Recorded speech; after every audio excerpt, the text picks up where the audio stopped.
जिन शासन की छांव में विराज रहे, वह जिन शासन जो कि अनादिकाल से हमें महामंत्र नवकार के माध्यम से सदुपदेश दे रहा है, कल्याण का मार्ग प्रशस्त कर रहा है, ऐसा वह गौरवमयी जिन शासन हम सबके हित के लिए सदा हमारे साथ है। तो हमारा प्रकरण चल रहा था शिक्षा व्रत का, जो मुनि पालन की, मुनि धर्म को निभाने की शिक्षा देते हैं, उनको शिक्षा व्रत कहते हैं। बंधुओं, जिस व्यक्ति की जैसी सोच होती है, उसी के अनुसार उसके कार्य देखे जाते हैं। यदि उसकी सोच, उसकी वैचारिक शक्ति अच्छी है, सही दिशा में उसकी सोच चल रही है, तो वह व्यक्ति विकास के मार्ग पर अग्रसर होता है।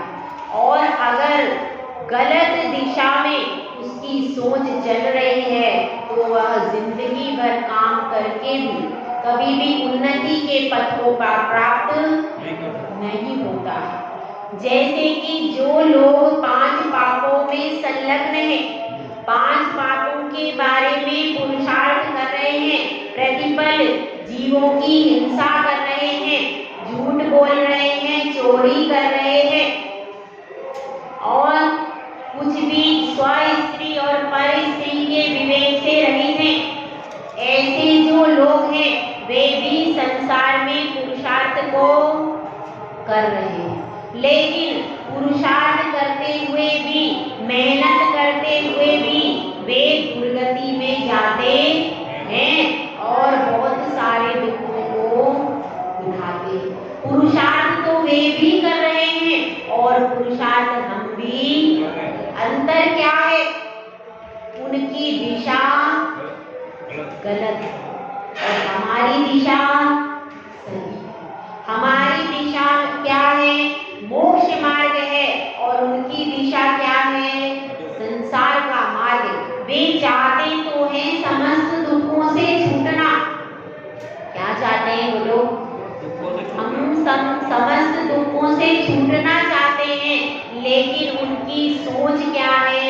वह ऐसा विचार करते हैं कि चोरी के द्वारा जो मैं धन एकत्रित कर लूंगा, झूठ बोल करके, पाप करके जो कार्य कर लूंगा, इससे मुझे सुख मिल जाए, ऐसी सोच है उनकी। इस सोच के कारण क्या स्थिति बनती है कि वे बहुत पुरुषार्थ करते हुए भी जिंदगी भर की दुखी है। इस भाव में भी वो सुखी होते क्या?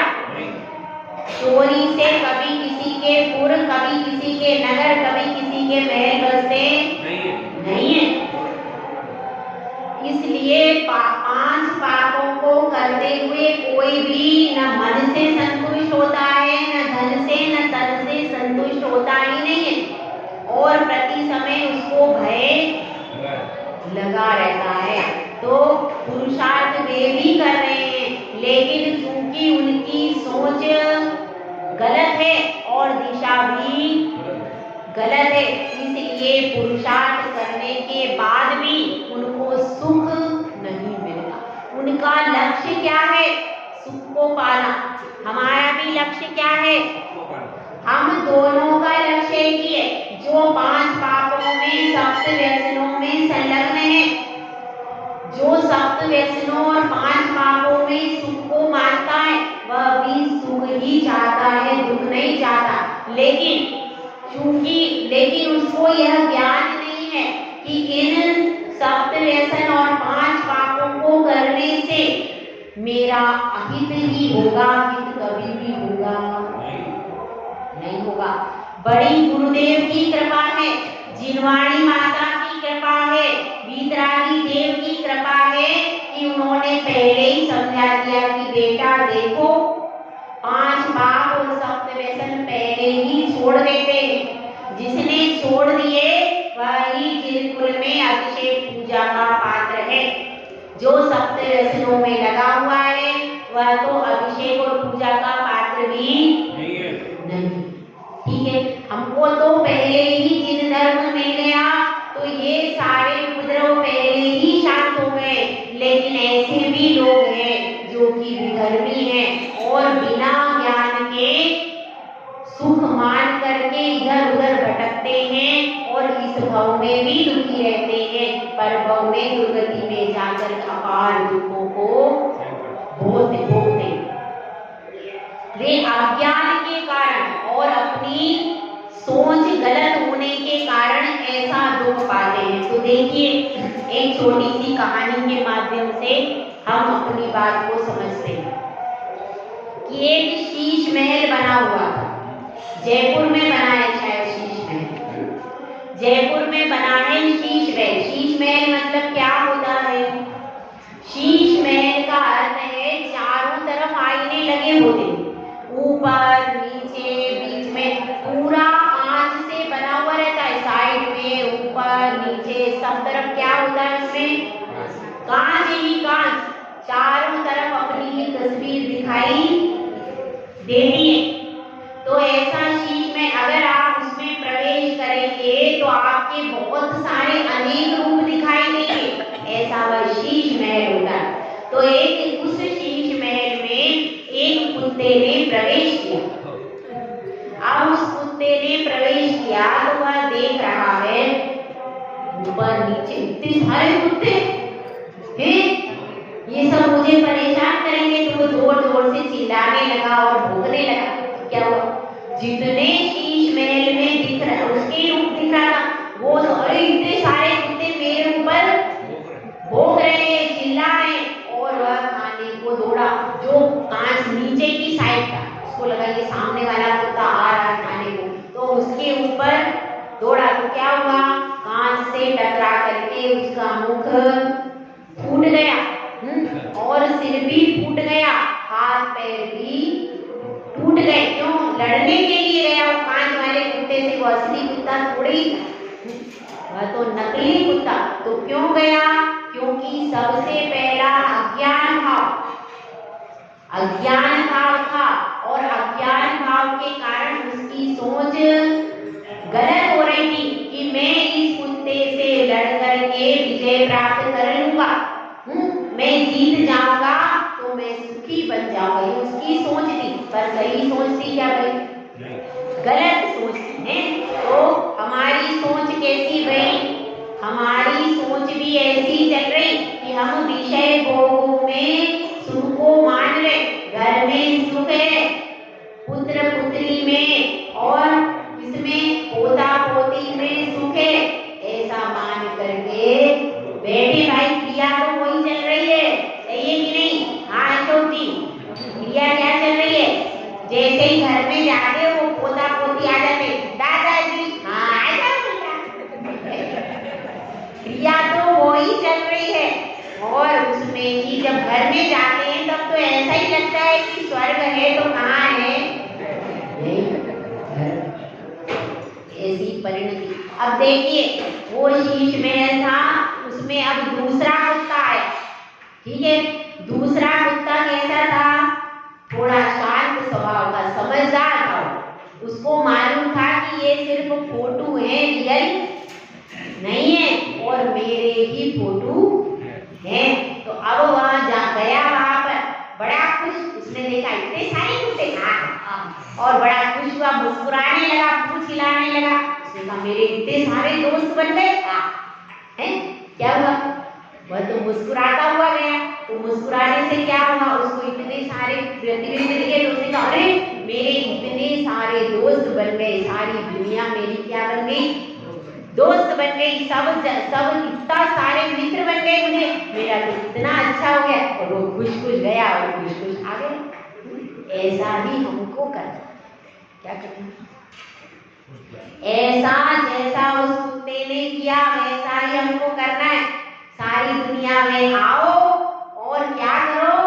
मैत्री भाव रख दो सबसे। हाँ भैया तुम भी अच्छे, तुम सबकी तरफ मुस्कुराओ और मैत्री भाव रखो और यहाँ से हंसते हंसते शांति से चले जाओ। ये करना। ये शीश महल क्या है? ये दुनिया है। दुनिया ऐसी ही है कि एक शीश महल की तरह उसमें आपको अपना प्रतिबिंब देखना है और अपने प्रतिबिंब को पहचान जाना है कि ये जितने भी हैं ये मेरे जैसे ही चेहरे। इस दुनिया के शीश महल में जितने चेहरे दिख रहे हैं वे सब जीव द्रव्य हैं, मेरे ही जैसे जीव द्रव्य हैं, कोई दूसरे नहीं है। जैसा मुझ में ज्ञान दर्शन है ऐसा सब जीवों में ज्ञान दर्शन चेतना है।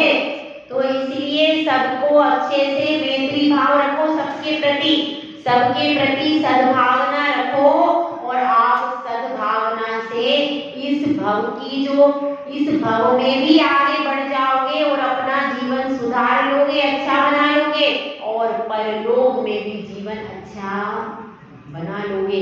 क्योंकि जिसका सर्वजन मैत्री भाव होता है उसका कोई शत्रु नहीं होता, वह सम्यक दृष्टि। तो अब अपनी बात यहाँ पर चल रही है, श्रद्धान हो गया हमारा और अब हम चारित्र की तरफ धीरे धीरे कदम बढ़ा रहे। तो अब हम क्या कर रहे थे, सामयिक शिक्षा व्रत की बात चल रही। तो सामयिक शिक्षा व्रत में अपने को सबसे पहले अपनी सोच बदलनी पड़ेगी। सोच कैसे बदलनी पड़ेगी? सोच बदलने के लिए बता रहे हैं कि यदि आपके विचार अच्छे होंगे तब ही आपकी सामयिक अच्छी हो। क्योंकि यदि विचार खोटे हैं और आप सामयिक करने बैठ गए तो क्या होगा? तो आपकी सामयिक का कोई अच्छा प्रतिफल निकलेगा नहीं। इसीलिए मन को बिल्कुल शांत कर दो और क्या करो, सबसे पहले सभी जनों से मैत्री भाव धारण करो। यदि आपका कोई शत्रु भी है तो जिस समय सामयिक पर बैठे हो उस शत्रु से उस समय वहीं बैठकर क्षमा याचना कर लो। क्या कह दो? उसके पास जाके क्षमा याचना कर लो, ये भी बहुत अच्छा है। और अगर नहीं कर पाए तो जिस समय सामयिक पर बैठे हो उसी समय उस शत्रु से क्षमा याचना कर लो अपने मन में कि मैं तुम्हें क्षमा करता हूँ, तुम मुझे क्षमा करना। ऐसी भावना सामयिक में बैठकर सबसे पहले भाई जाती है, तब जाकर के आपके विचार कैसे होते हैं? पवित्र होते हैं। और सामयिक के पहले प्रतिक्रमण करने के लिए बताया, क्यों? ताकि आपके मन में कोई भी दोष न रहे।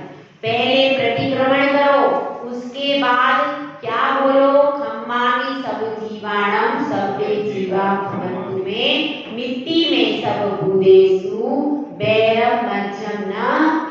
यह वाणी का बोलो, खाली बोलने का नहीं है। इस भाव को अपने हृदय में उतारो और फिर जैसे आपको समय मिल जाए तो जो शत्रु हो उसको क्षमा मांग लो। आप तो शुद्ध हो जाओ। क्या कहते हैं? आप शुद्ध हो जाओ। सामने वाला यदि आपने 10 बार क्षमा मांगा, किसी ने कहा माता जी हम क्यों क्षमा मांगने जाए, हम मांगने जाएंगे, सामने वाला तो माफ नहीं करता। हम तो मांगते हैं, क्षमा बोलते हैं, लेकिन सामने वाला शत्रु माफ नहीं करता। हमारे क्षमा मांगने के बाद भी वह चिल्लाता है। तो हमने कहा देखो भाई, आपने क्या किया? आप उसके बाद क्षमा मांगने गए, आपने कहा कि भैया क्षमा करना, ठीक है? आप क्षमा बोलकर अपने घर आओ। वह अगर तुम्हें गाली दे रहा है तो उससे गाली लेने का नहीं। अब एक व्यक्ति था, उसने कहा देखो तुम देखते नहीं, सामने वाला मुझे बहुत सारी गालियां दे करके बुरा भला कह के चला गया। दूसरे व्यक्ति ने कहा अच्छा लाओ मुझे वो गाली वापस दे दो। उसने कहा अरे मैं गाली कैसे दूं? कि ना तुम्हारे पास हो तो दे दो ना, तुमने तो कहा अभी मुझे गाली देकर गया तो गाली कहाँ है, दो ना। कैसे देंगे? वह गाली दी ही नहीं उसने, वह तो उसकी थी, उसके पास ही। अगर होती कोई वस्तु तो हाथ में आती ना, नहीं आई। इसका मतलब क्या है? वह उसकी थी, वह बोल करके गया। अब आप विकल्प करके दुखी, तो आपका कर्तव्य है जिससे जिसका वैर भाव है एक बार जाकर, ज्यादा नहीं, एक बार जब आपको लगे कि वह शांत है, एक बार जाके शांति से उससे कह देना कि भैया जो भी बात हो गई है उसको छोड़ दो और मुझे क्षमा करो। एक बार जाना, उसके बाद, और आप मन से जाना, ऐसा नहीं दिखा देना, मन से जाकर एक बार सिर्फ क्षमा मांग लो। उसके बाद यदि वह वैर भाव छोड़ता नहीं है तो आपकी गलती नहीं, उसकी सब गलती, पापबंध किसको होगा? उसको। क्यों? क्योंकि आपने अपनी तरफ से क्षमा मांग ली, इसलिए आपको अब दोष लगेगा नहीं लगेगा। दोष किसको लगेगा? सामने वाले को। क्यों लगेगा? क्योंकि उसने क्षमा नहीं किया। इसलिए आपका कर्तव्य यह है, एक बार जा करके मन वचन काय से शांति से उससे एक बार क्षमा मांगो, बस आपका कर्तव्य खत्म, आपका मन साफ। उसके बाद यदि वो चिल्लाता है, गाली देता है, बुरा भला कहता, मारने को दौड़ता, तो उसका पाप किसके सर आएगा? उसी के सर आएगा।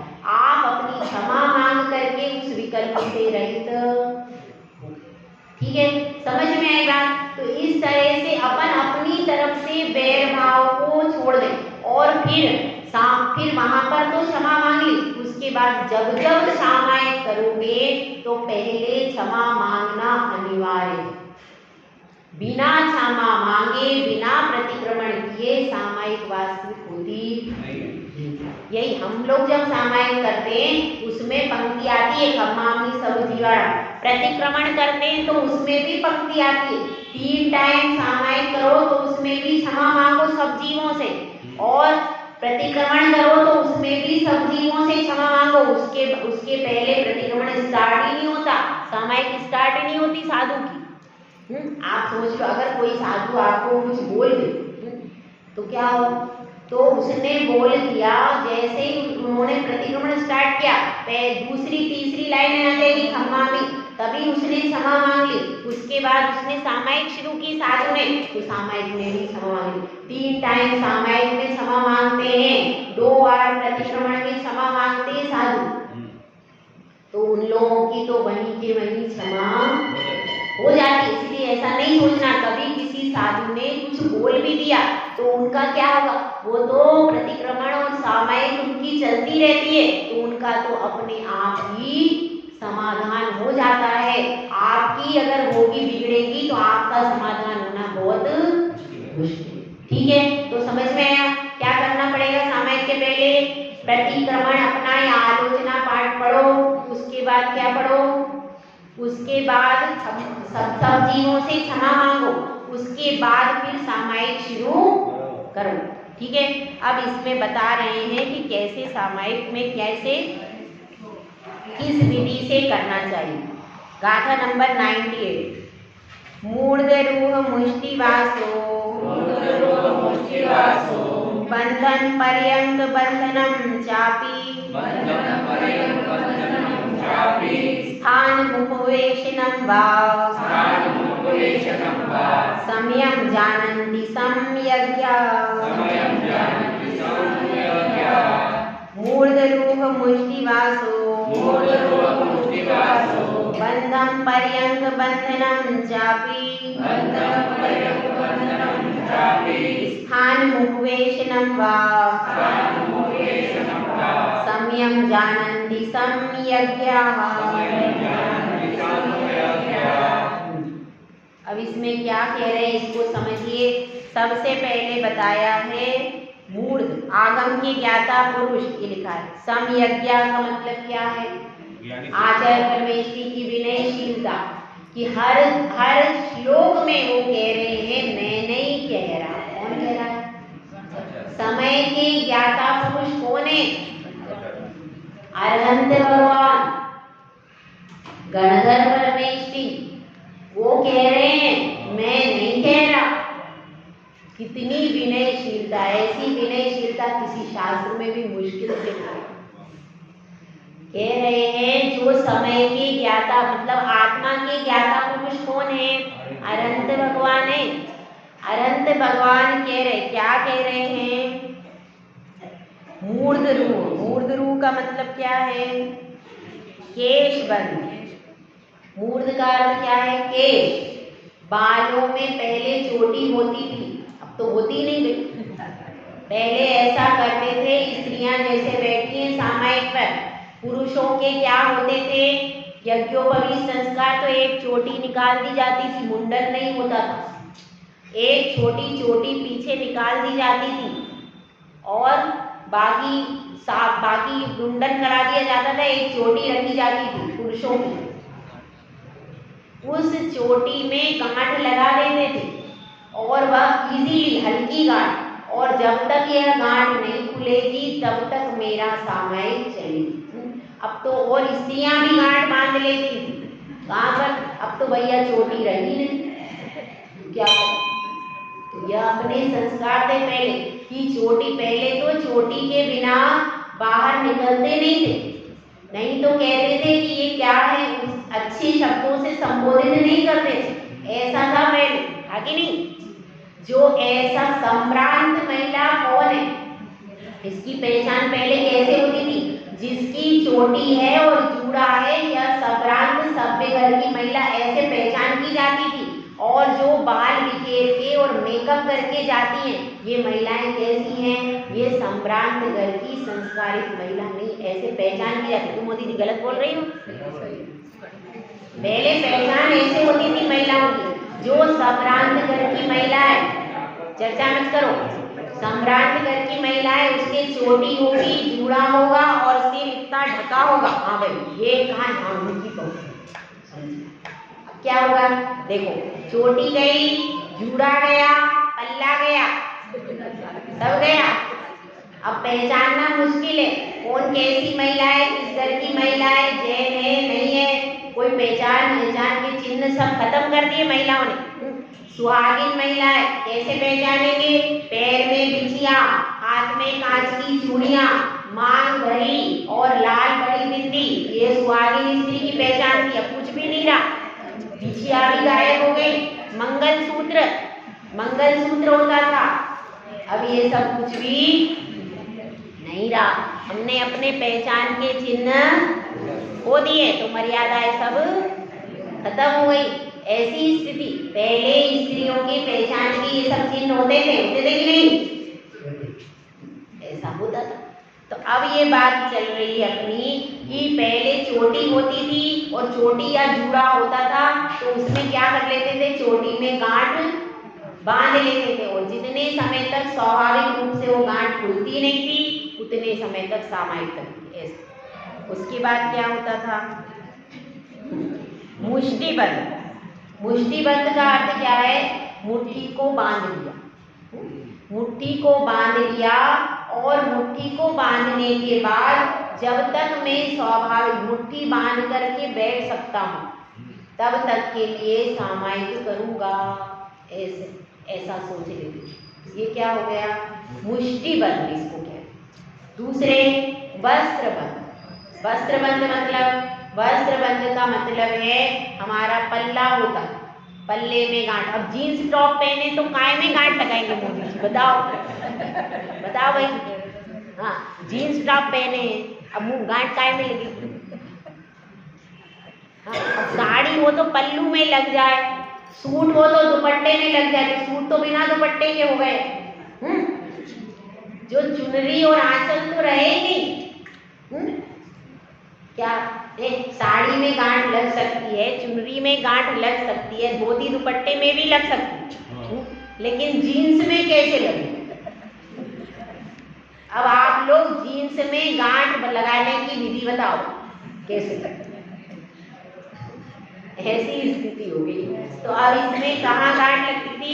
देखो, पुरुष तो रहते थे धोती दुपट्टे में रहते थे, तो अपने दुपट्टे में गांठ लगा लेते थे पुरुष, और स्त्रियां कैसे लगाती थी? स्त्रियों की चुनरी होती थी या फिर साड़ी होती थी, तो चुनरी में गांठ लगाती थी या फिर साड़ी में गांठ लगा लेते थे और बैठ जाते थे जब तक यह गांठ, और हल्की गांठ लगाते थे, गाढ़ी नहीं लगाते थे, जब तक यह गांठ नहीं खुलती है तब तक हम सामायिक करेंगे, ऐसा करते थे। और क्या करते थे? पर्यंक बंधन। पर्यंक बंधन का मतलब क्या है? पर्यंकासन, वज्रासन और भी तरह तरह के आसन लगा करके बैठते थे। और जब तक इजीली इस आसन में बैठते बनेगा, जब तक मेरी शक्ति है एक ही आसन से बैठने की, तब तक मैं माला जाप सामायिक आदि करूँगा, ऐसा करते थे। और क्या करते थे? खड्गासन। खड्गासन भी यही है, पर्यंक बंधन भी वही है और खड्गासन भी वही, खड़े होकर के सामायिक करना। आचार्य सन्मति सागर महाराज जी 3-3 घंटे खड़े होके सामायिक करते थे। आचार्य महावीर कीर्ति महाराज जी क्या करते थे? 3 घंटे खड़े, उपवास भी होते थे उनके, लंबे उपवास भी होते थे, तो भी 3 घंटे खड़े होकर सामायिक करते थे। और आचार्य महावीर कीर्ति महाराज जी की घटना आती है। एक दिन वो गए थे चौके में आहार करने, तो अब आटे का लट्टा उन्होंने लिया था, तो उसको देख करके एक व्यक्ति ने सोचा नहीं क्या महाराज जी घी पी रही है, तो घी पी लिया इन्होंने, ऐसा कह करके। और वो उसने कहा अभी क्या करेंगे, घी पी लिया सो जाएंगे। वो कहाँ के महाराज जी, और वो परीक्षा करने के लिए पीछे से आ गया। अब महाराज तो आए और उन्होंने सामायिक में शीर्षासन से सामायिक कर लिया, तो वो शीर्षासन से खड़े हो गए। अब भैया व्यक्ति परेशान, 1 घंटा हो गया, 2 घंटे हो गए, वो परेशान, उसको तो आगे नहीं। महाराज तो 3 घंटे रोज करते थे शीर्षासन से सामायिक, तो वो तो अपने शीर्षासन से सामायिक करने लगे। तो अब वो 2 घंटे हो गए, घबराए हुए। उन्होंने कहा भैया इतने घंटे में तो सब पच जाए, पर ये तो क्या चीज है। फिर वो दोनों व्यक्ति चले गए। तो ऐसा समझना है कि साधु यदि आहार ग्रहण भी करता है तो अपनी सामायिक आदि करके उसको बचा ले।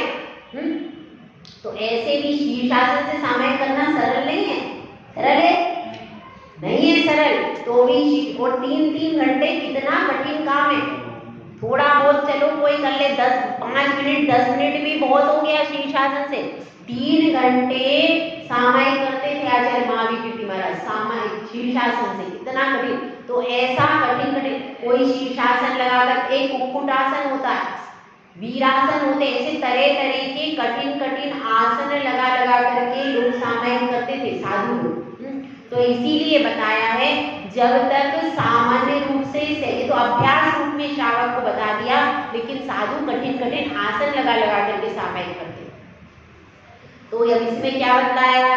जब तक मेरे सहज आसन लगा रहेगा तब तक सामायिक करेंगे, और जब मेरा आसन लगाना मुश्किल हो जाएगा तो फिर सामायिक छोड़ देंगे। ऐसी प्रतिज्ञा लेकर के बैठते हैं। और क्या करते हैं? और एक स्थान पर बैठकर करते हैं। ऐसा नहीं है कि अभी इधर बैठ गए फिर उधर बैठ गए, इधर भी बोल लिया उधर भी बोल लिया, ऐसा नहीं होता। इसमें क्यों कर रहा है व्यक्ति ऐसा शास्त्र? क्योंकि उसको आगे मुनि बनना है, आगे आरिका बनना है। तो वहां पर क्या करेगा? तो वहां पर मुनि बन गए। तो मुनि कहाँ रहते थे? गुफाओं में रहते थे, वहां कोई घड़ी लेके नहीं घूमते थे। समझ में आई बात? वहां घड़ी लेके नहीं, उनके पास तो पिछी कमंडल के अलावा कुछ नहीं रहता। वो साधु पहले के कहाँ रहते थे? गुफाओं में, क्षेत्र पर, एक स्थान पर। जैसे ही आहार करके आए अपने एक स्थान पर बैठ गए। अब माना किताब भी नहीं है, माला भी नहीं है, घड़ी भी नहीं है, जंगलों में भी गुफाओं में साधु रहते, तो फिर वहां पर कौन घड़ी लाए, कौन क्या करे? तो इस तरीके से भी वो एक आसन से बैठ जाते थे। और कैसे देखते थे? तो इसके लिए हमारे मूलाचार्य ने बताया समय कैसे देखते थे। तो उसमें बताया है छाया होती है धूप की। अब यह छाया 1 घंटे में, अभी देखिए वो खिड़की पर है, अब वह बढ़ते बढ़ते इधर आ जाएगी इस खिड़की तक, तब तक सामायिक करेंगे। ऐसे साधु समय का अनुमान करते हैं। और जब पूरी खिड़की पे आ गई, हाँ भाई 1 घंटा हो गया, अब छाया यहाँ से, धूप यहाँ से यहाँ तक आ गई, इस तरह से समझते थे। तो इस तरह से, और इसमें आचार्य सन्मति सागर महाराज जी का उदाहरण दिया है आचार्य सुनील सागर महाराज जी ने, कि आचार्य सन्मति सागर जी महाराज क्षेत्र पर जाते थे सामायिक करने। पहले क्षेत्र पर रहते थे, तो क्षेत्र पर सामायिक करने ऊपर जाते थे, यहाँ पर पहाड़ी पर, तो वहाँ पर एक लकड़ी खड़ी कर देते और लकड़ी पर धूप आती थी, उससे अंदाजा कर लेते थे कि कितनी धूप है। तो 3 घंटे सामायिक करते थे, 12 बजे से लेकर 3 बजे तक। तो कोई घड़ी नहीं बताता था, तो भी वो लकड़ी खड़ी करके उसकी धूप पे छाया से ठीक 3 बजे, घड़ी मिला लो 3 बजे नीचे आ जाते थे, लेकिन घड़ी उनके पास में नहीं।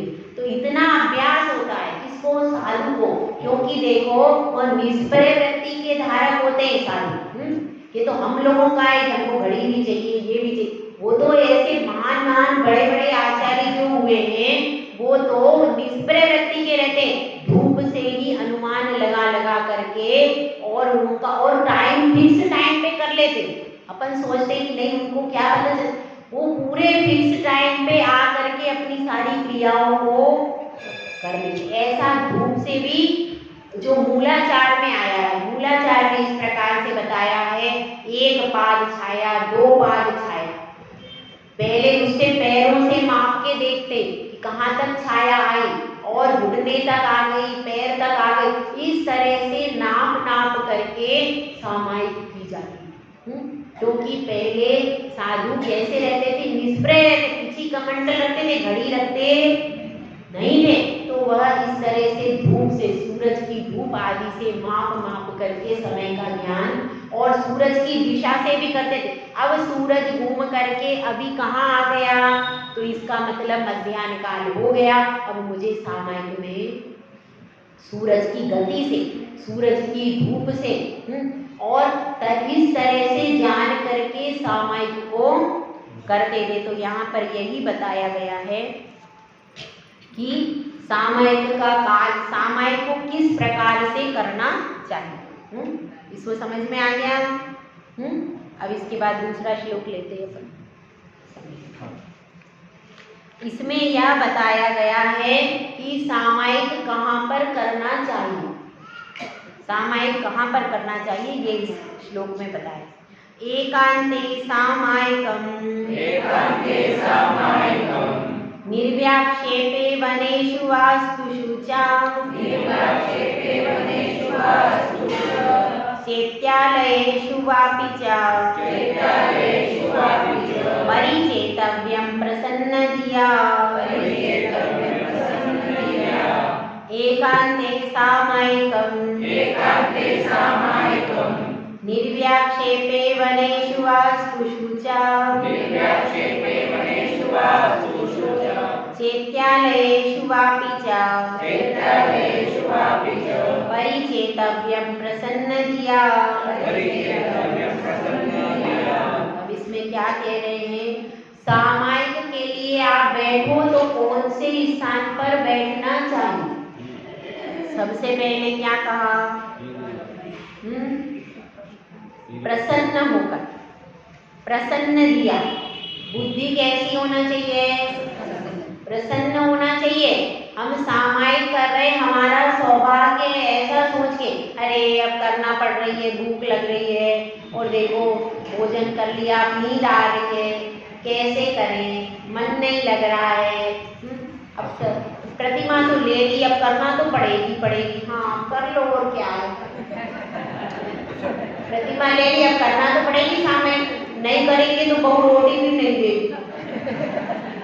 क्या कहेगी, अरे मम्मी कैसी है, देखो सारा काम मैं करती हूँ, मम्मी को ये भी नहीं होता ढंग से सामायिक, इसलिए करना तो पड़ेगी। ऐसा सोचकर नहीं करना, मजबूरी में नहीं करना कि प्रतिमा ले ली है, अब महाराज ने दे दी, उनने कह दिया इसलिए ले ली, मैं थोड़ी लेना चाहती थी, ऐसा नहीं सोचना। बता रहे अलग अलग व्यक्ति के अलग अलग परिणाम, किसी पे पॉइंट आउट नहीं है, बता रहे हैं कि अलग अलग व्यक्ति, कई लोग ऐसा देखा देखी में ले लेते हैं, लेकिन बाद में क्या करते हैं, फिर सोचते हैं अरे करना पड़ रहा है हमको, पूजा करना पड़ेगा। अरे हम चौके में माता जी आ गई, कहती अब पूजा करना पड़ेगा, नियम दे दिया, अब करना पड़ रही पूजा रोज, क्या करें, अभिषेक करना पड़ता है रोज। ऐसे तो अपने जिन धर्म की क्रियाओं में अगर आप मजबूरी समझ के करोगे तो फल आधा हो जाएगा। फल तो मिलेगा लेकिन कैसा मिलेगा? आधा मिलेगा। और यदि प्रसन्न होकर के, अरे मेरा अहोभाग्य है कि साधु ने मुझे नियम दिया, मेरा अहोभाग्य है कि मैं आज भगवान का दर्शन कराऊं, ऐसी भावना के साथ करोगे तो वह दुगना चौगुना फल अपने को मिलेगा। तो इसलिए यहाँ पर पहले बताया बुद्धि में प्रसन्नता को लाओ, कि हर क्रिया को करते समय कैसा भाव लाना? प्रसन्न होकर के मन को रखो। और क्या करो? कहाँ करना चाहिए सामायिक? सबसे श्रेष्ठ स्थान है वन। कहाँ? वन, जहाँ पर कोई भी निर्जन है, कोई भी वन, क्योंकि उसमें मोह का कोई स्थान नहीं है, मोह की कोई वस्तु, इसलिए वन सर्वश्रेष्ठ स्थान है। देखो जितने भी मोक्ष जाते हैं सब वन में ही जाते, वृक्ष के नीचे। कोई घर में आज तक मोक्ष नहीं गया? कोई गया हो तो बता दो एक आधा। क्यों मोदी जी, कोई गया एक आधा मोक्ष घर में? क्यों नहीं गया? वन में जाते, वन में से सब मोक्ष गए, घर में एक भी मोक्ष तो गया नहीं, है ना? फिर भी आपको समझ में आता नहीं आता, ठीक है? तो वन में से मोक्ष जाते हैं क्योंकि वहां पर एक तो दृष्टि में भी कोई ऐसा परिवार आदि कोलाहल नहीं होता, और कोई विषय भोग की सामग्री भी सामने नहीं होती। ऐसा कोई भी निमित्त नहीं होता जिससे आपका मोह बढ़ सके, इसलिए वन में मोक्ष होता है। उसके बाद क्या बताया? वन सब सर्वश्रेष्ठ है। उसके बाद मकान या धर्मशाला में, कहाँ करो? मकान या धर्मशाला में। तो मकान और धर्मशाला में ऐसे स्थान पर बैठकर सामायिक करना जहाँ पर रसोई बन रही हो, उस स्थान के आसपास बैठकर सामायिक मत करना नहीं तो मुश्किल हो जाएगी। अब पोता पोती वहीं से दौड़ कर आ रहे, अम्मा खा लो, फिर आप वहाँ पे पोता पोती के विकल्प में लग गए, क्या होगा? सामायिक नहीं हो पाएगी। और रसोई की खुशबू आ रही, अब पता हो सकता है आपने भोजन करके सामायिक पर बैठे और बहू ने सोचा आज तो जल्दी भोजन हो गया, अब मैं गुलाब जामुन बना लूं, क्या होगा? फिर वहाँ सामने गुलाब जामुन बन रही, फिर वो गुलाब जामुन की सामायिक होगी, आपकी नहीं होगा। इसीलिए ध्यान रखना, जहाँ पर रसोई घर दिखता हो वहाँ उस कमरे से बैठकर सामायिक। आपके कमरे में क्या होना चाहिए? केवल ऐसा एक कमरा अपने घर में बनाओ जिसमें क्या हो? जिनवाणी हो, भगवान की फोटो हो, साधुओं की फोटो, उस कमरे में बैठकर सामायिक करना चाहिए। जहाँ बेडरूम हो आपका वहाँ पर भी नहीं करना चाहिए। क्यों? क्योंकि तरह तरह के विकल्प आते हैं। एक कमरा सामायिक का बनना चाहिए। हाँ मोदी जी, आपके घर में एक कमरा सामायिक वाला है? अपने घर जो जो मकान बना रहे, एक कमरा सामायिक का जरूर बनाए, उसमें अपनी पूजा की पुस्तकें, और छोटा नहीं बनाना, कम से कम थोड़ा बड़ा कमरा बनाओ। तो जितना थोड़ा बड़ा कमरा होगा तो अपना मन लगे, ज्यादा छोटे कमरे में भी मन नहीं लगता। अपना थोड़ा सा बड़ा कमरा हो और वह आपका पूजा का या सामायिक का रूम हो, उसमें बैठो, अपने निर्विकल्प हो करके सामायिक करो। फिर क्या है? मकान या धर्मशाला, जैसे धर्मशाला है, ये भी धर्मशाला है, तो ऐसे धर्मशाला में बैठ करके साधु के पास बैठ करके भी सामायिक की जा सकती है नहीं। और फिर क्या है? फिर बताया है मंदिरों, मंदिर में भगवान के पास बैठकर भी सामायिक की जा सकती है, वह भी उत्तम स्थान है। और फिर पर्वत की गुफा आदि में, पर्वत की गुफा आदि में भी सामायिक की जा सकती है। अब देखिए, सेठ सुदर्शन शमशान में जाकर सामायिक करते थे, वारिशेण शमशान में जाकर, कौन थे? गृहस्थ थे, वो साधु नहीं थे। कौन थे? गृहस्थ थे, लेकिन कहाँ जाते थे?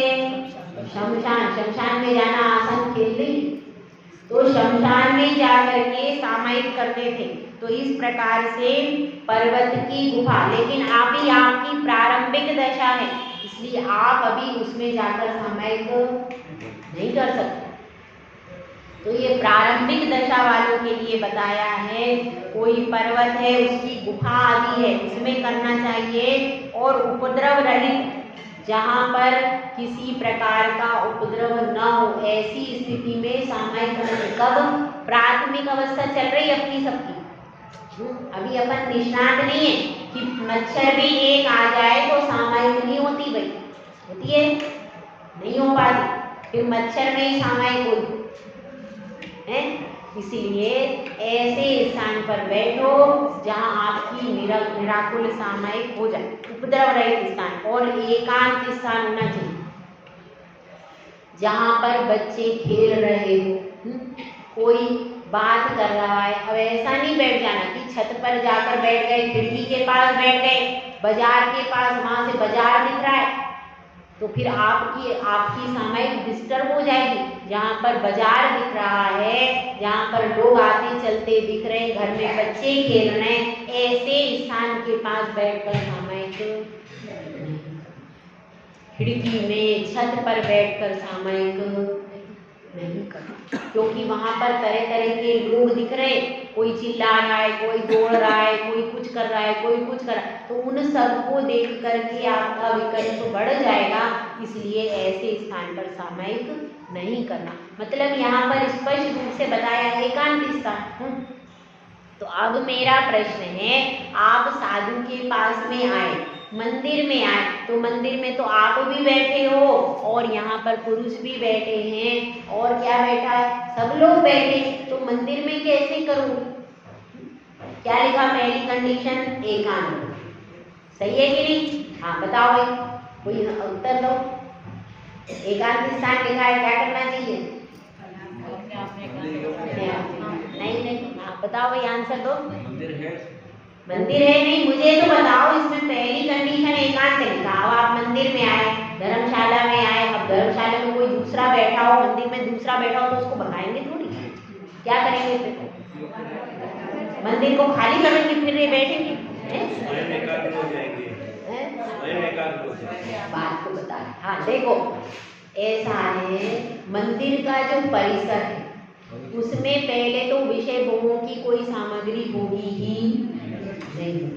दूसरे, आप भी सामायिक करने बैठे हो, सामने वाला या तो पूजा कर रहा होगा, या फिर जाप कर रहा होगा, या फिर सामायिक कर रहा होगा। इसके अलावा चौथा काम कोई नहीं करेगा मंदिर, ठीक है? तो मंदिर में सब लोग धर्म ध्यान के लिए ही आते हैं, ये फिक्स बात, इसमें कोई अंतर नहीं। इसलिए मंदिर में आपको बताया है, और साथ में आपका साधर्मी व्यक्ति बैठा, यहाँ पर कोई विधर्मी व्यक्ति नहीं, तो वह भी बैठा है, लेकिन वह भी बैठा है तो धर्म ध्यान के लिए बैठा, वो आपको डिस्टर्ब नहीं करेगा, क्योंकि वह भी धर्म ध्यान के लिए बैठा है, आप भी धर्म ध्यान के लिए बैठे हो, तो वह आपको डिस्टर्ब भी नहीं करेगा। और लेकिन घर में क्या है, घर में हर प्रकार का व्यक्ति है, घर में छोटा बच्चा भी है, बहू भी है, परिवार भी है, तो क्या होगा, वो छोटे बच्चे आदि हैं, अज्ञानी जीव हैं, वह आपको डिस्टर्ब कर सकते। लेकिन मंदिर में ऐसी स्थिति नहीं। अब आप साधु के पास आकर सामायिक कर रहे, तो एकांत का मतलब यहाँ पर क्या है? एकांत का मतलब है, पहले तो विधर्मी, मिथ्या दृष्टि, अज्ञानी जीव जहाँ पर हो वहाँ पर सामायिक मत। क्यों? क्योंकि वो सामायिक का स्वरूप नहीं जानता, वो आपसे बात करने लगेगा, आपको कहेगा, कोई बात कहेगा, तो वो आपको डिस्टर्ब कर सकता है। इसलिए जहाँ पर मिथ्या दृष्टि लोग बैठे हों, इस स्थान पर सामायिक नहीं करना। एकांत से मतलब ये। दूसरी बात क्या है? दूसरी बात है, जहाँ पर चंचल बच्चे आदि हो, वो भी अज्ञानी जीव हैं, वह दौड़कर आ जाए, दौड़कर आपकी गोद में चढ़कर बैठ जाए, तो ऐसी स्थिति, अब आप उनको नहीं बनाओगे तो वो रोने लगे, चिल्लाने लगे, तो आपकी सामायिक डिस्टर्ब। इसलिए ऐसे स्थान पर जहाँ पर चंचल बच्चे आदि हो उस स्थान पर भी सामायिक नहीं करना। इसका एकांत का मतलब क्या है? चंचल व्यक्ति, मिथ्या दृष्टि, अज्ञानी व्यक्ति, उनके अपेक्षा से एकांत बताया है। और ऐसी कहीं स्त्रियां हो जो कि हाव भाव विलास वाली स्त्रियां हो, उन स्त्रियां का स्थान हो जहाँ पर इस तरह की स्त्रियां रहती हो, उस स्थान के पास भी सामायिक करने नहीं बैठना, क्योंकि वो हाव भाव विलास वाली स्त्रियां रहेंगी तो आपका मन दिग्भ्रमित हो जाएगा। ऐसे कहीं मन चले युवक खड़े हो, उस स्थान के पास आप बैठ करके सामायिक नहीं कर। तो यहाँ पर एकांत का अर्थ ये है, साधर्मी बंधु का एकांत नहीं कहा, इसको समझ लेना। और साधु का भी एकांत नहीं कहा। साधु भी, अब हम हैं, हम हमारे पास तो 3 साधु हैं, दीदी हैं, तो हम एकांत स्थान ढूंढने अलग जाएंगे? नहीं, यहाँ पर एकांत से साधर्मी का एकांत नहीं कहा, विधर्मी के प्रति, चंचल के प्रति, अज्ञानी के प्रति एकांत कहा है।